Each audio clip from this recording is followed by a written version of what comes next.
one is quite original. Who wants to jump in on the title? I mean, Isabel, you named your film after. I mean, yeah, you can talk about it. I mean, so the film is about daughters of immigrants that are they're pursuing their dreams, and Mija is short for mi hija, which means my daughter. Incidentally, Doris at the beginning of the film was running a music management company called Mija Management, and I just felt like Mija just like encapsulated what she was doing and what she was kind of really encouraging other people in the industry to do too, which is for children of immigrants to really pursue their dreams and build a community around that. So that's where it came from. It's short for mi hija, my daughter. Well, let's talk to one of the Mijas, Doris. How were you approached for this project? Well, Isabel first reached out to me at the beginning of 2019 when she was given the opportunity to develop her first feature. And then we talked for months about what this could possibly be. And it wasn't until summer 2019 where we actually met in person. I invited her out to a concert that I was organizing called Selena for Sanctuary. And I thought she was living in New York, but she wasn't. She flew out to go take the meeting. And this is when like she had already like had called me out of the blue after like a while of not speaking.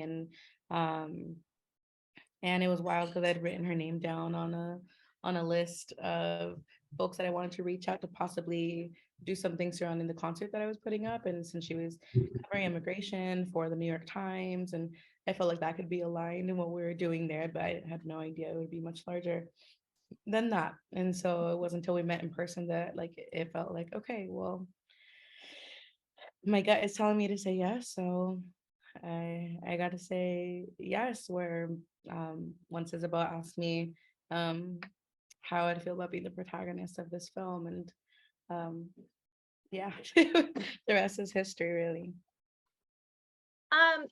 The one part of it I'm really curious about is you're narrating a part of the documentary, and you say that your family was displaced in San Bernardino, a forgotten place of LA. How did that occur? Well, yeah, I mean, I think like many immigrant families that can no longer afford living in Los Angeles, they got displaced. You know, gentrification happens, and our family was in the aftermath of a lot of gentrification that was taking place in the like greater Los Angeles area. Because when my parents first came to the States from Mexico, they went straight to La Puente, so it wasn't even straight like Los Angeles. Like my parents would work here, or like my mom went to like Steamster school in Boyle Heights, but like they couldn't afford to live close to where they were working, and so we moved around all around Southern California, to be honest with you. But once we found ourselves in San Bernardino, like it kind of clicked for me as to like why people have to move there, and when it comes to just like the systemic impact of how immigrants aren't really like nurtured to survive, that to fight for that survival. And so when I found myself in San Bernardino, the feeling of a forgotten place is like that city is bankrupt, like it was a very challenging place to grow up in, but it built character, and it showed me that I wasn't really alone in my struggles too. That was the first time I ever met folks who lived in a mixed status family or were undocumented themselves too. Mm-hmm. Now, Isabel, this is your feature-length debut. Congratulations. Thank you so much. You're welcome. So what challenges did you face? I see one with, you're covering Doris, and then you bring in Jax. She's one of the subjects. I think that what was the most challenging thing, like narratively, about this film is just that life happens in unexpected ways sometimes. And I think that like the pandemic was something none of us planned for. And I think it really I think Doris's experience through that, I think like really in some ways encapsulates what a lot of us experience, which is just like a lot of doubt. I think Doris, was in that moment of doubt. I think a lot of us were in moments of doubt in our in our own personal career trajectories during COVID, because it forced you to think about like what you really wanted to do.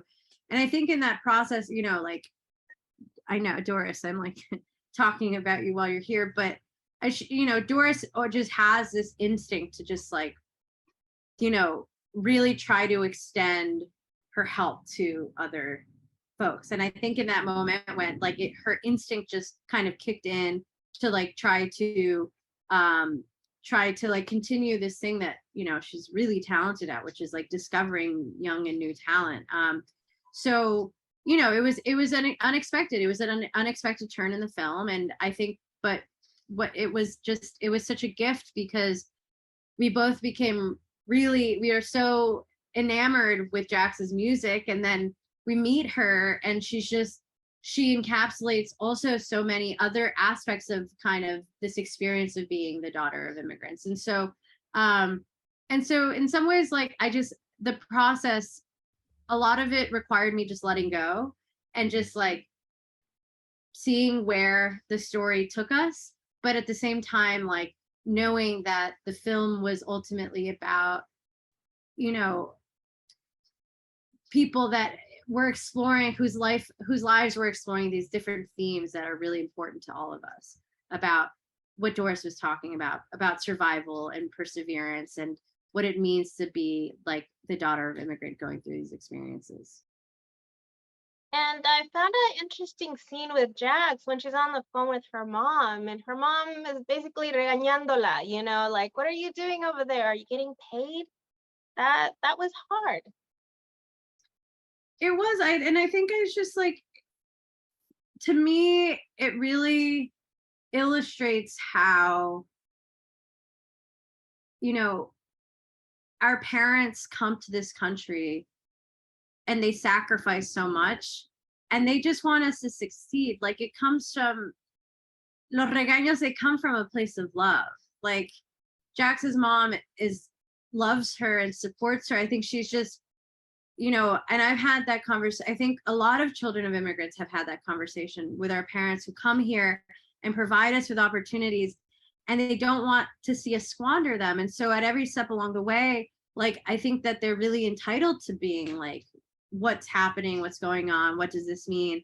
And so I just like, I don't know, I think that to me, it's such an integral part of the film, but to me, it really illustrates also just like the, you know, how the love of our parents can manifest in different ways sometimes than the ways that we might expect it to.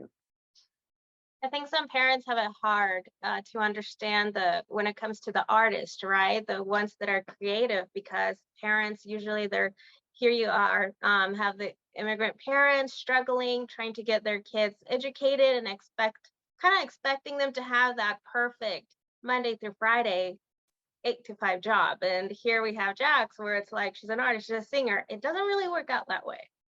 Yeah, it doesn't. And but I think that like, yeah, I think a lot of us can relate to that scene. But it also like, at the end of the day, I think my hope is that people come away from the film knowing that like our dreams, you know, and the ways that our parents react to our dreams, like it all comes from a place of love, like, and it comes from a place of wanting us to honor all of those sacrifices that our parents made for us. And sometimes that comes with a lot of guilt and a lot of pressure, but it all just comes from a place of love, I think. Mm-hmm. And Doris, this film shows so many vulnerable scenes with your family, your parents, you know, when they finally got their green card, that emotional moment. I was close to getting teary-eyed as well. What was it like to watch the film with your parents? I mean, the first time I ever saw the film was sitting next to my mom.